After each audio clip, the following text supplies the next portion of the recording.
you know what quality of education you're providing.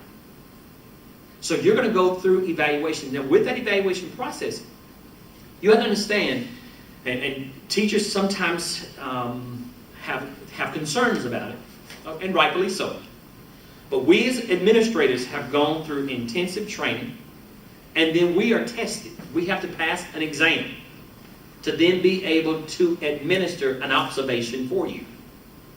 So when we do go into a class and we are observing the class, we're looking to see how are kids involved in that lesson, and is it evident that learning is taking place? So that observation is strictly on that lesson that particular day. So the score that you get is based on that lesson that particular day of what's going on. So when you get your score, and that can be anything from 1 to a 5. What you most definitely have to understand is your score is not grievable. You get to self-score yourself, but the principal's score is the final say-so. Now, in schools, you're probably going to be evaluated by a principal, an assistant principal, and if the school has 2 assistant principals, both assistant principals. Or it may be someone from the central office who comes in and to observe you. One practice that I have put into place at Laverne Middle School, we have, I believe in kids, as you all well know. So I have a media club. And my media club, I will tell the sponsor of the club, I need a videographer tomorrow morning. I don't tell them where the kids are going.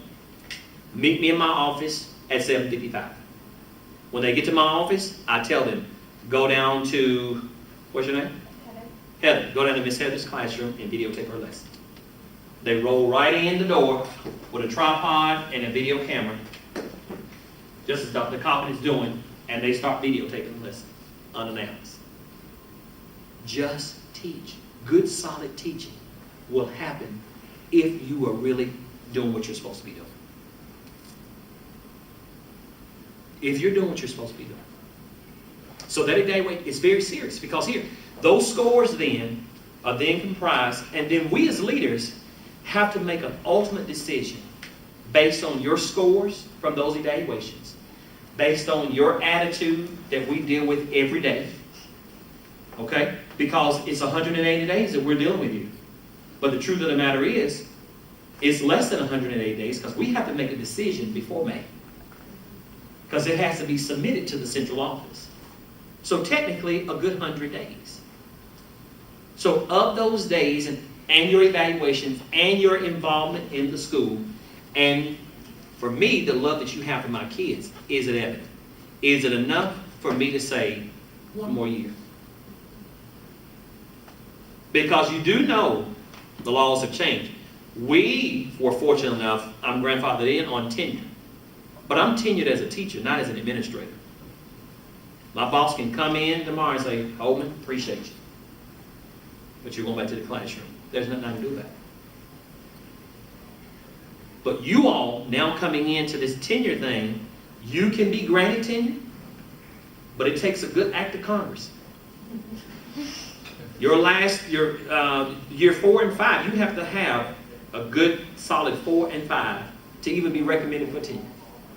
And then once you're granted tenure, you can then lose it if you don't maintain your scores. So everything in education now is data driven. Okay? But I'm going to ask you to do this for me. Don't let your child just become a number. They still have a name. And get to know them. Because here's what I believe. Here's what I know.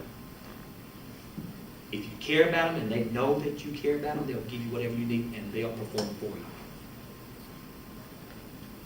That's how you can assure. Plus good, solid education, good teaching, and good relationship, it's a win-win situation. But they need to know when they walk through that door, hey, it's on and popping in this class. Because you know what we as administrators know? We know which class the kids can go in and do well, and whose class the kids going to go in and cut up. based on the teacher. You know what I tell them? Your classroom is a reflection of you. Your classroom is a reflection of you. Laverne Middle School is a spotless school, and it will stay that way because I demand it. I tell my custodial staff, if I choose to eat off the floor, I better be able to. So just like teachers get evaluated, so do they. Okay? So evaluations are huge, and they're not going away. And I like them. I just had my principal's evaluation. So we are evaluated too, just like you. Ours is a little bit more intense. Okay? But I appreciate it because I don't mind accountability. If I'm not doing something right, tell me. But if I'm doing something right, praise me. Does it work? So evaluations, listen, if you're rooted and grounded and solid educator, evaluations will never bother you. But if you're slackful, you procrastinate, you wait till the last minute and think you can throw a lesson together.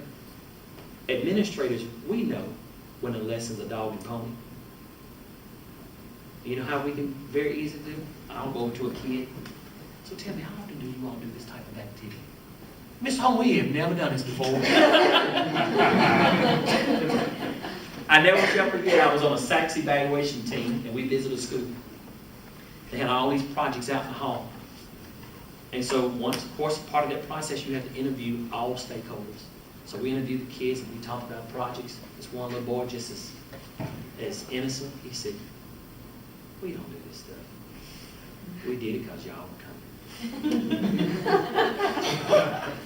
Out of the mouths of babes, they will tell it. Okay? So just know that, and listen, go visit other teachers' classrooms. See the good and the bad. Have someone to videotape you teaching. I know it's very uncomfortable to watch yourself. When Dr. Dillon asked me, can you be videotaped? Sure. You know, I don't like to see myself videotaped, but you know, it happens. No one likes to hear themselves speak. Okay? They try to give me my sermon somehow. I don't want to listen to myself. You know? But go visit classrooms. Go visit schools. So, I mean, if you get the opportunity, volunteer, sub, get a feel. Residency 1, Residency 2 is absolutely great. I can be the poster child for it. It's great. Okay? Because it gives you that on-ground experience. You're going to see it. And you're going to see that every school is totally different. Every school is totally different. Because administrations are different. Okay? I'm just going to tell you. You're not going to see a jovial little Carrie Holman in every building. That's just not going to happen. Just not going to see it. All right. Hey, but we get it done. We get it done. Because I can go from the smile real fast.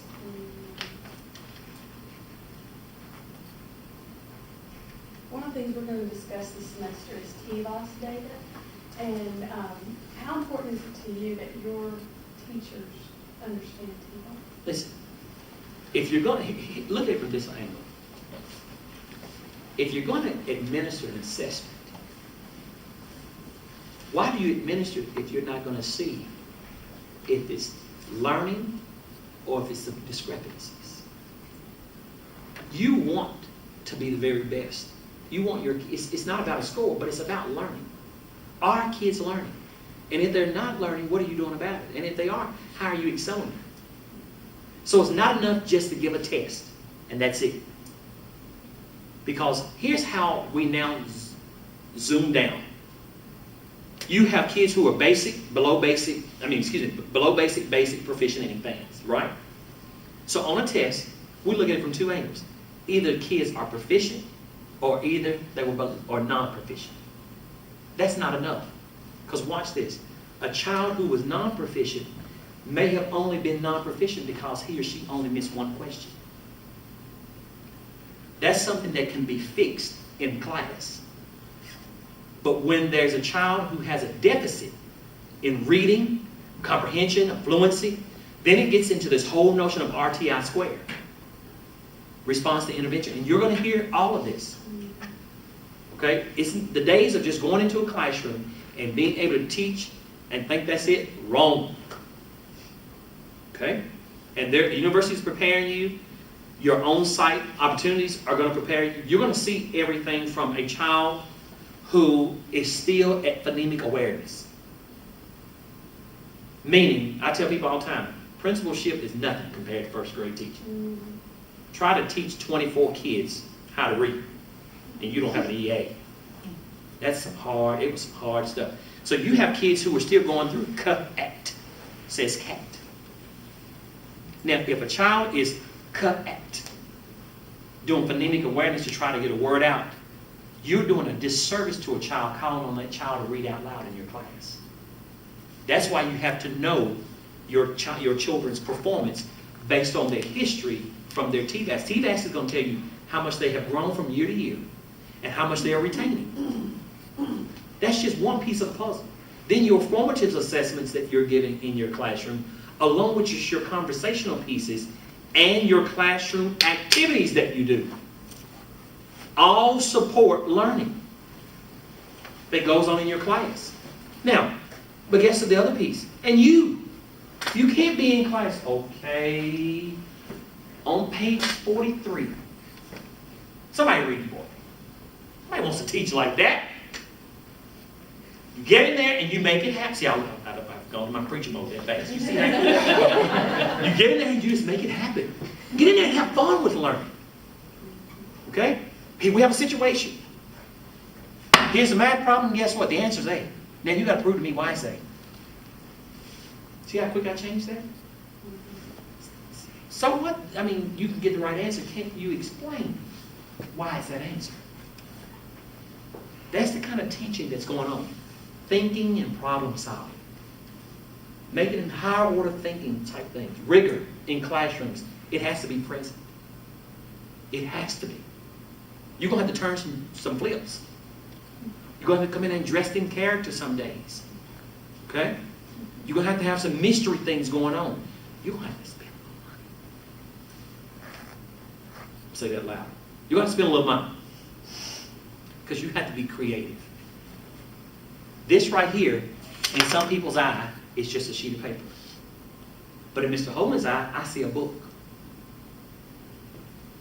And I can make you a book out of this real fast. Dittos, worksheets, as much as you can, stay away from them. That's just a personal testimony. I just don't like them. Okay? Do some authentic teaching. Some real stuff that kids are going to remember when they leave you. Because they are not going to remember a worksheet.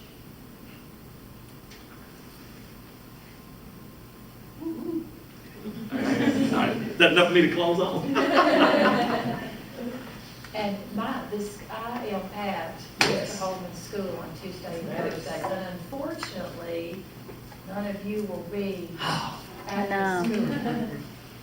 But what you see and what you hear is how this man is every day, all day long. Yeah. And I would like to say this, and I'm sure you would agree to it. I'm just volunteering. If any of you would like to go over middle and you wanted to call the secretary and ask, is there a day that I can come and observe? He's going to allow that. Yeah. You just need to set it up. Probably through us, but Please. we can do that. The more you can see, the better you're going to be. And she's right. I mean, hey, this is what you get. You may catch me on a day that I'm having to go off on a couple people. My favorite Holman phrase. Build a bridge and get over it. I'll tell them in a minute. And then I tell them, I do not speak over anybody. I'll get all 1,100 of them silent. In my faculty meetings, I don't speak over grown folk. I don't do it with kids, and I'm surely not going to do it over you.